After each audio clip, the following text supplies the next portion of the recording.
Shalom buat anak-anak yang Abang Guru kasihi, ya. Shalom buat anak-anak yang Abang Guru kasihi, ya. Renungan untuk kita pada hari Minggu ini terambil dari Kolose 1, ya. Kolose 1 ayat 8 sampai 14.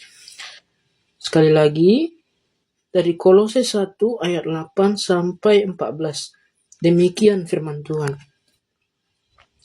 Ya. Dialah juga yang telah menyatakan kepada kami kasih-Mu dalam roh. Sebab itu sejak kami mendengarnya, kami tidak henti-hentinya berdoa untuk kamu. Kami meminta supaya kamu dipenuhi dengan segala hikmat dan pengertian rohani untuk mengetahui kehendak Tuhan, sehingga hidupmu layak di hadapannya serta berkenan kepadanya dalam segala hal, dan kamu memberi buah dalam segala pekerjaan yang baik dan bertumbuh dalam pengetahuan tentang Allah, dan dikuatkan dengan segala kekuatan oleh kuasa kemuliaannya untuk menanggung segala sesuatu dengan tekun dan sabar, dan mengucap syukur dengan sukacita kepada Bapa yang melayakkan kamu untuk mendapat bagian dalam apa yang ditentukan untuk orang-orang kudus di dalam terang. Ia telah melepaskan kita dari kuasa kegelapan dan memindahkan kita ke dalam kerajaan anaknya yang kekasih. Di dalam Dia kita beroleh penebusan, yaitu pengampunan dosa. Demikian firman Tuhan. Shalom buat anak-anak yang Abang Guru kasihi. Sekali lagi, selamat hari Minggu untuk kita semuanya. Ya, Abang mau tanya ini sama adik-adik, ya. Apakah adik-adik pernah melihat, ya, atau pernah menanam biji, ya? Melihat biji, ya, atau menanam biji? Apakah adik-adik pernah melihatnya? Atau adik-adik pernah menanam biji? Contoh, biji pohon semangka, ya. Tentu kita tidak menanamnya di hari ini langsung tumbuh di keesokan harinya, bukan? Iya, tentu tidak. Ya. Tapi ya kita harus bertahap dulu, ya. Kita harus rajin menyirami tanaman kita, ya. Kita harus rajin memberikan makanan, ya, kepada tumbuhan kita, yaitu dengan memberi pupuk, ya. Menyiraminya, memberi pupuk, ya, dan memberikan, ya, hal-hal yang terbaik untuk tanaman kita sehingga tanaman kita boleh bertumbuh dengan subur, boleh bertumbuh dengan baik sehingga nantinya bisa menjadi sebuah pohon semangka atau menjadi tanaman yang indah yang nantinya bisa kita nikmati hasilnya. Nah, begitu juga untuk kita adik-adik, ya. Kita diingatkan melalui firman Tuhan pada hari ini dengan tema yang Abang ambil, ya, atau tema yang Abang ambil, bertumbuh dan berbuah di dalam Yesus. Artinya apa itu Abang? Bertumbuh dan berbuah di dalam Yesus. Artinya kita harus senantiasa mendengarkan kehendak Tuhan, ya, kita harus senantiasa membaca firman Tuhan, kita harus senantiasa melakukan perbuatan yang baik, kita harus senantiasa melakukan perbuatan yang menyenangkan hati Tuhan, sehingga apa? Sehingga kita menjadi anak-anak yang dikasihi oleh Tuhan Yesus, ya. Kemudian makna dan poin pentingnya untuk anak-anak itu yang pertama, hidup dipenuhi oleh kasih Roh Kudus, ya. Tadi kita sudah membaca di ayat 8, ya. Hidup kita ini harus dipenuhi oleh kasih Roh Kudus, ya. Jadi tanda kita sebagai anak-anak sekolah minggu, ya, anak-anak yang dikasihi oleh Tuhan Yesus Kristus, ya, yang pertama, kita harus memiliki kasih nih adik-adik.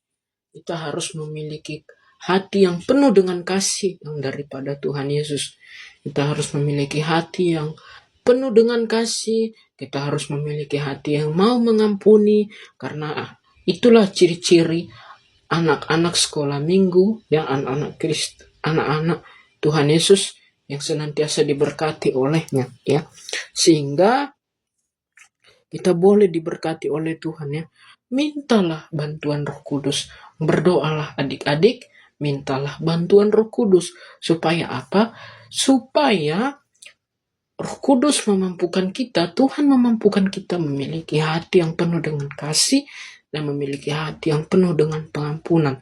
Sehingga kita bisa menjadi berkat bagi sesama kita dan bisa menjadi pembawa damai dan sukacita untuk semua orang. Kemudian yang kedua, bertumbuh menjadi anak yang pintar dan baik. Ya. Di ayat 9 dan 10, Rasul Paulus mengatakan, sebab itu sejak kami mendengarnya, kami tidak henti-hentinya berdoa untuk kamu. Kami meminta supaya kamu dipenuhi dengan segala hikmat dan pengertian rohani untuk mengetahui kehendak Tuhan, sehingga hidupmu layak di hadapannya, serta berkenan kepadanya dalam segala hal, dan kamu memberi buah dalam segala pekerjaan yang baik, dan bertumbuh dalam pengetahuan tentang Allah. Ya. Jadi di ayat 9 dan 10 ini, ya, Rasul Paulus meminta kita, ya, anak-anak sekolah minggu, untuk senantiasa berdoa dan senantiasa hidup berkenan di hadapan Tuhan. Artinya apa emang hidup berkenan di hadapan Tuhan? Artinya kita harus senantiasa, ya, meminta, ya, bantuan Roh Kudus, ya. Kita harus bisa melakukan perbuatan-perbuatan baik, ya, yang menyenangkan hati Tuhan, sehingga apa? Sehingga Tuhan akan berkenan memberkati kehidupan kita, ya. Contoh perbuatan yang membuat hati Tuhan berkenan itu apa saja, Amak?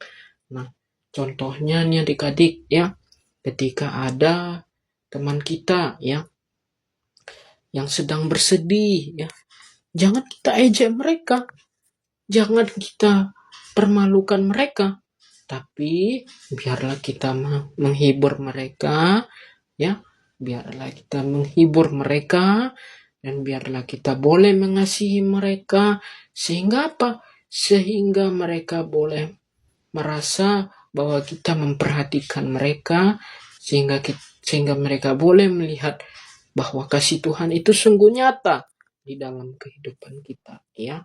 Sebagai anak-anak sekolah minggu yang dikasihi oleh Tuhan Yesus Kristus, kita diingatkan juga untuk senantiasa hidup berkenan di hadapan Tuhan dan menjauhi apa yang Tuhan larang untuk kita lakukan, ya. Kita harus menjauhinya, kita harus menjauhi perbuatan yang tidak diinginkan oleh Tuhan, sehingga kita boleh berkenan kepadanya dengan sepenuh hati dan dengan sepenuh jiwa, ya. Dan juga kita harus senantiasa berdoa, bukan hanya sekali, ya, bukan hanya sekali, 2 kali atau 3 kali, tapi harus setiap hari, ya. Sehingga apa? Sehingga iman kita, ya, boleh bertumbuh, boleh kuat, boleh berakar di dalam Tuhan Yesus Kristus, ya. Sehingga kita boleh menjadi anak-anak kesayangannya yang senantiasa diberkati olehnya, yang senantiasa disertai olehnya, ya.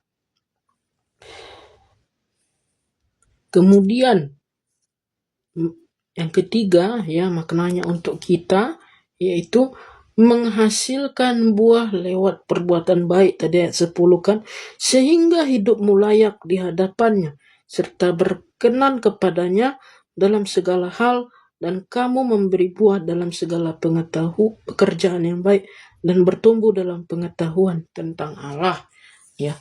Jadi di ayat 10 ini kita dimintakan, ya, untuk menghasilkan buah lewat perbuatan baik kita. Maksudnya bagaimana, Mang, menghasilkan buah lewat perbuatan baik, ya? Apakah buah yang kita hasilkan itu adalah buah stroberi atau buah mangga? Oh, tentu tidak, ya, adik-adik, ya. Tentu tidak.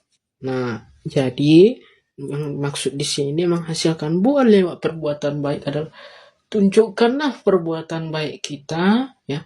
Tunjukkanlah kasih kita kepada orang lain, ya, sehingga orang lain boleh melihat, ya, bahwa kasih Tuhan itu sungguh nyata, perbuatan baik yang ada dalam diri kita itu sungguh nyata ketika kita berdoa dengan sungguh-sungguh supaya kita bisa menjadi berkat untuk orang lain dan supaya kita bisa menjadi pembawa damai dan sukacita yang daripada Tuhan, ya.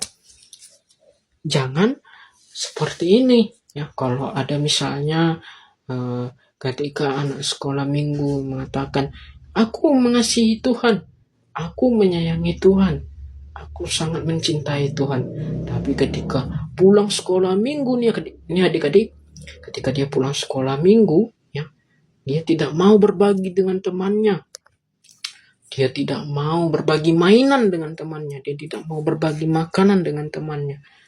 Contoh ketika temannya tidak membawa makanan, ketika temannya melihatnya, dia tidak memiliki kasih, dia tidak memiliki rasa iba di dalam hatinya.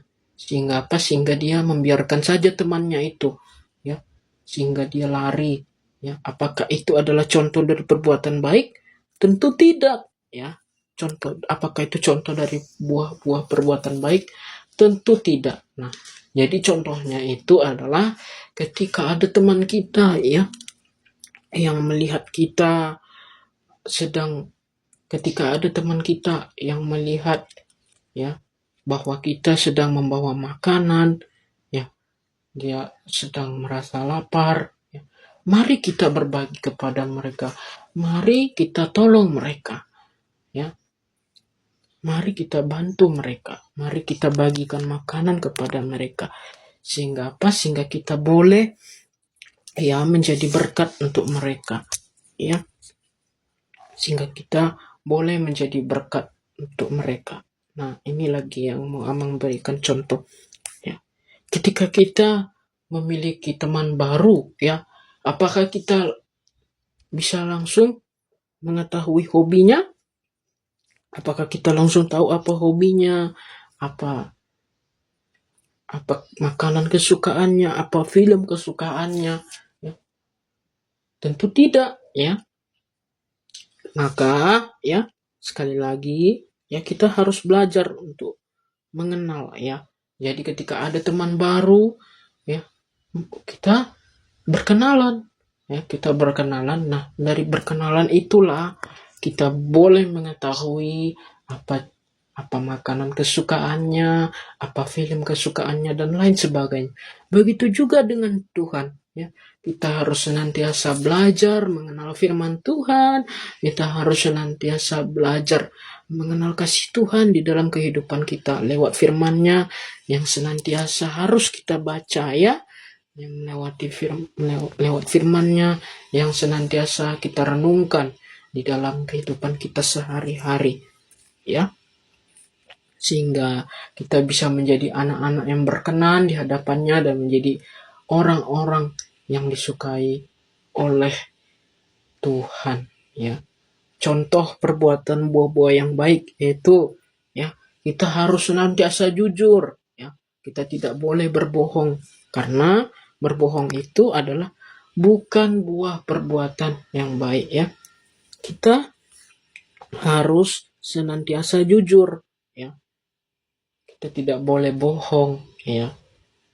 Terus ini kita harus senantiasa, ya, ketika orang tua meminta tolong kepada kita, kita harus mau membantu orang tua juga di rumah, ya.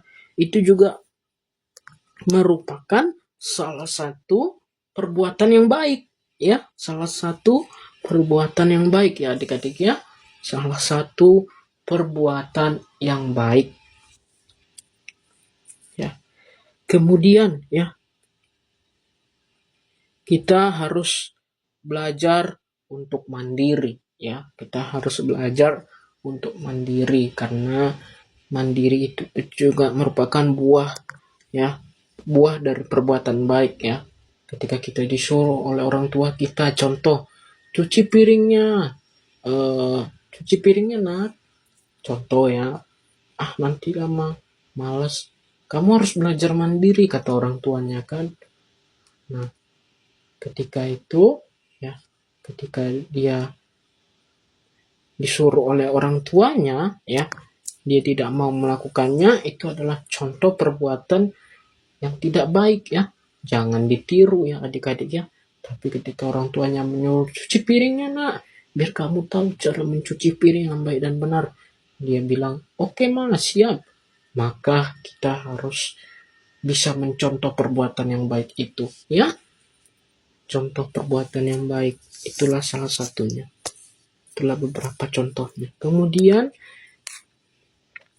yang terakhir, pindah dari gelap ke terang ya, ayat 12 sampai 14 ya.